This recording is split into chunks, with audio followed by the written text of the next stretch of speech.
سیاست کرنے والوں کو یہ پیغام دینا چاہتا ہوں، نرواد کی سرزمین پر عبد الوحید بٹ کی موجودگی میں حضرت ناظم اعلیٰ صاحب کی صدارت قیادت سیادت میں کہ آج اہل حدیث یوسف کا ہر شہید شہباز ابو بکر عمر عثمان علی معاویہ ابو سفیان عائشہ حفصہ رضی اللہ عنہم کی ناموس کے لیے کٹ مرنے کے لیے تیار ہے۔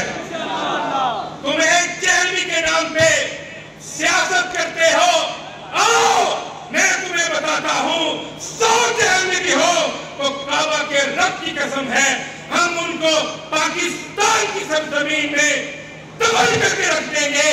ہم اس چیز کی اجازت نہیں دیتے کہ کوئی بھی اٹھ کے اصحاب محمد کے اوپر تباہ کرے۔ قرآن و سنت فکر سلف کے پاسبان، اہل حدیث یوتھ فورس پاکستان۔